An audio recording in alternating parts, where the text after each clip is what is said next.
Saya ingin membaca beberapa poin dari satu buku yang ditulis oleh beliau Dr. Andes Haji Anhar Ansori. Satu buku yang berjudul Penguatan Ideologi, Kaderisasi dan Kepemimpinan Muhammadiyah. Buku ini diberikan pengantar oleh Profesor Dr. Haji beliau Ustadz Yunahar Ilyas LCMA. Di sini ada satu bab, judulnya Karakteristik Leadership Kiai Haji Ahmad Dahlan. Ini ada 13. Saya baca singkat saja. Kalau agak lama nanti bisa hampir separuh waktunya untuk baca ini. Jadi kita baca saja sebagai satu tambahan sesuai dengan judul dari buku ini, Penguatan Ideologi, Kaderisasi dan Kepemimpinan Muhammadiyah. Maka saya langsung ambil poin karakteristik leadership Kiai Haji Ahmad Dahlan. Sebenarnya buku ini isinya banyak, tetapi kalau saya baca buku ini tidak jadi pengajian tafsir, sehingga ini saya baca sebagai pembuka saja, atau bisa dibacakan Ustadz Muslim juga tidak apa-apa ya, untuk besok lah. Baik, di bab ini karakteristik leadership Kiai Haji Ahmad Dahlan, di sini disebutkan ada 13. Ada 13. Dan ini juga menunjukkan bahwa 13 bukan angka keramat.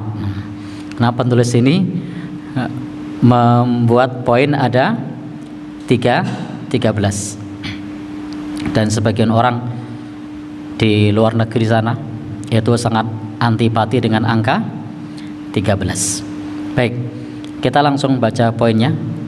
Yang pertama adalah menurut penulis kitab ini, menurut penulis buku ini, mengutamakan pensucian diri. Dalam bahasa agama sering disebut tazkiyatun nafs, agar tidak mempertuhankan hawa nafsu. Termasuk dalam bab tazkiyatun nafs itu adalah tidak mudah marah, jengkel, tidak mudah emosi, sabar, menjadi pribadi yang sabar, tidak dengki. Itu juga bagian dari tazkiyatun nafas. Dan ini juga sebagai jawaban dan pengamalan terhadap satu ayat, afara'aita manittakhadha ilahahu hawa. Maka pernahkah kamu melihat orang yang menjadikan hawa nafsunya sebagai Tuhannya? Jadi kita tidak boleh mempertuhankan hawa nafsu, karena hawa nafsu itu kalau diikuti tidak ada puasnya. Baik, kita langsung yang kedua. Yang kedua, karakteristik leadership Kiai Haji Ahmad Dahlan sebagaimana yang tertulis di buku ini, itu beliau adalah pribadi yang tekun sholat malam. Jadi beliau pribadi yang tekun sholat malam, membiasakan sholat malam. Bahkan di sini disebutkan oleh beliau, Sultan Mansur masuk Muhammadiyah karena tertarik dengan ketekunan Kiai Haji Ahmad Dahlan menjalankan sholat malam. Ini bukan hal yang mudah, bagaimana kita bisa membiasakan sholat malam. Kita sudah biasa sholat malam atau belum? Nah, tidak usah dijawab. Baik, tidak usah dijawab. Yang ketiga, beliau menjadi teladan dalam kebaikan. Jadi Kiai Haji Ahmad Dahlan menjadi teladan dalam kebaikan. Beliau memang teladan dalam hal akidah, ibadah, akhlak maupun muamalah, dalam dakwah dan ibadah sosial lainnya. Dan memang sebaiknya kita bisa meneladani beliau di dalam berdakwah, itu bukan saja dengan kata-kata, tapi beliau menjadi qudwah atau menjadi teladan. Dan ini satu hal yang tidak mudah bagi seorang pendakwah untuk bisa menjadi teladan dalam hal akidah, ibadah, akhlak maupun muamalah. Demikian pula dalam ibadah sosial. Yang keempat, Karakteristik leadership Kiai Haji Ahmad Dahlan yang keempat. Nah, ini juga tidak mudah bagi kita. Menurut penulis buku ini, yakni beliau Dr. Andes Haji Anhar Ansori, yang diberi pengantar oleh beliau Profesor Dr. Haji Yunahar Ilyas, Ustadz Yun di sini disebutkan karakteristik leadership beliau yang keempat adalah berani mengadakan perubahan yang bertentangan dengan tradisi, dengan usaha menghilangkan budaya selamatan bagi orang yang sudah meninggal. Tradisi tahlilan 7 hari, 40, 100 sampai 1000 hari. Nah, di buku ini tidak disebut setahun dan 2 tahun, tapi disebutkan bahwa beliau berani mengadakan perubahan yang bertentangan dengan tradisi, dengan usaha menghilangkan budaya selamatan bagi orang yang sudah meninggal. Tradisi tahlilan 7 hari, 40, 100 hari sampai 1000 hari. Beliau juga berani untuk menghilangkan, membangun kuburan para leluhur, meluruskan kiblat Masjid Kasultanan Yogyakarta. Yang tidak main-main ini, meluruskan kiblat Masjid Kasultanan Yogyakarta, yang tentu saja saat itu melawan arus, dan juga purifikasi ibadah, sholat dan lain-lain. Jadi memurnikan ibadah. Jangankan waktu itu 100 tahun yang lalu, saat ini pun untuk karakter yang keempat ini tidak banyak orang yang berani untuk melawan arus.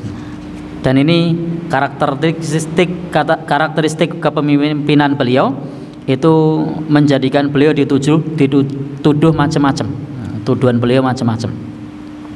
Misalnya dituduh sebagai kiai kafir, dituduh macam-macam. Nah, silahkan baca sejarah beliau, ungkapan-ungkapan miring yang dilontarkan kepada Kiai Haji Ahmad Dahlan.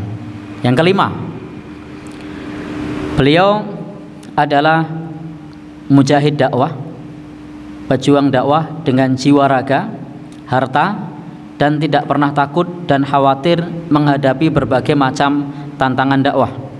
Bahkan dalam keadaan sakit, selama dapat melangkahkan kaki dan menguntai kata-kata, menguraikan materi dakwahnya, maka beliau tetap bersemangat.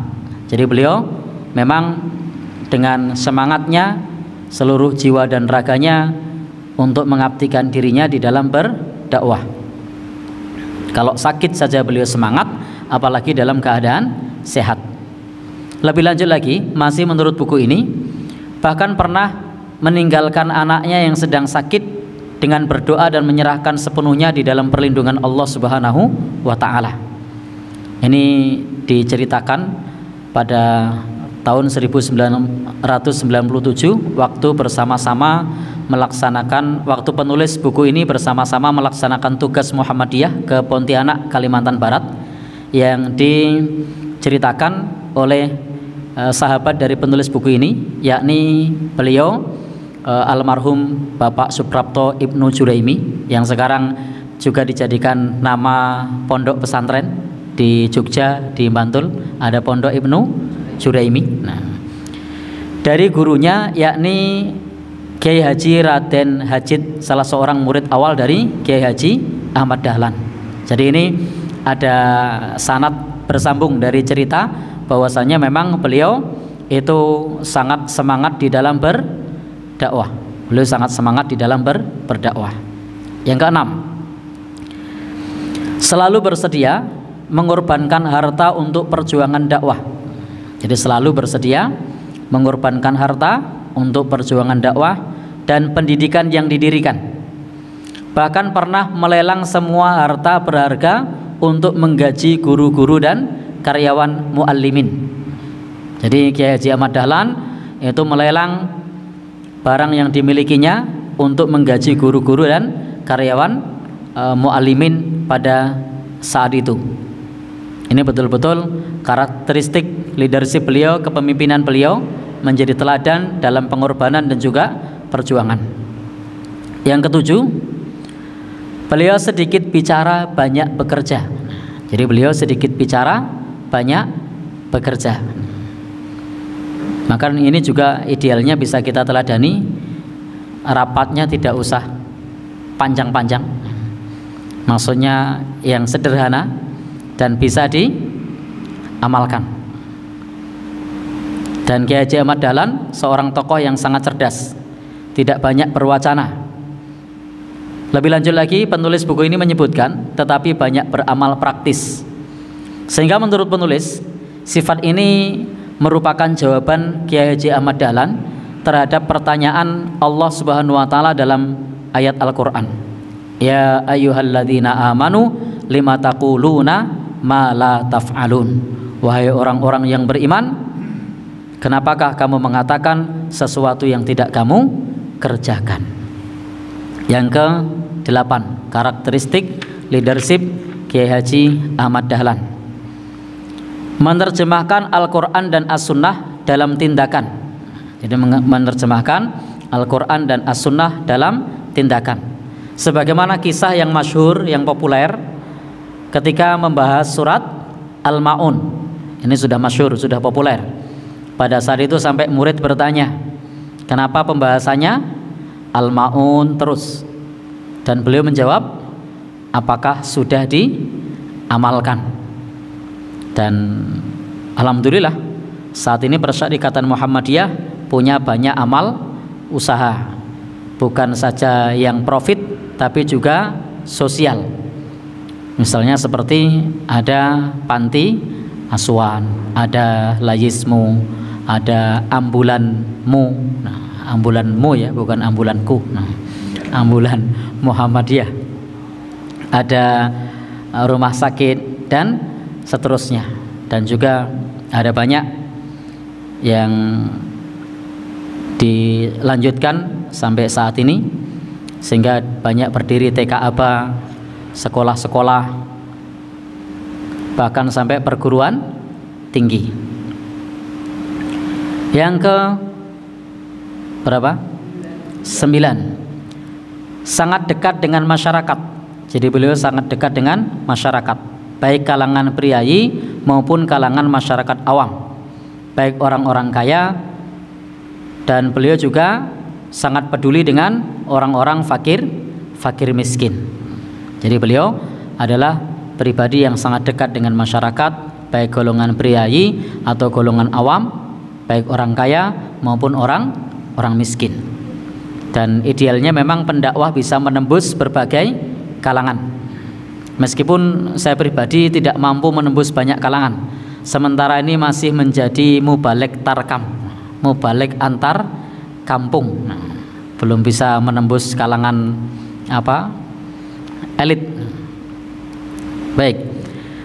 Yang berikutnya, yang ke 10. 9 atau 10? 10. Memiliki keberanian intelektual yang luar biasa. Jadi beliau memiliki keberanian intelektual yang luar biasa. Bahkan beliau sampai pernah, menurut penulis buku ini, sampai pernah menantang seorang pastor Belanda pada saat itu untuk berdebat.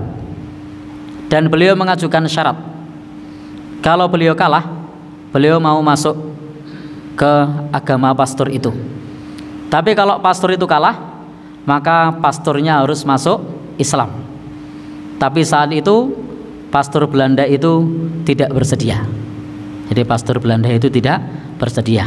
Dan ini juga menunjukkan bahwa Kiai Haji Ahmad Dahlan adalah seorang yang memiliki kemapanan ilmu, sehingga sampai pastor Belanda pun nyalinya ciut, tidak berani berdebat dengan beliau.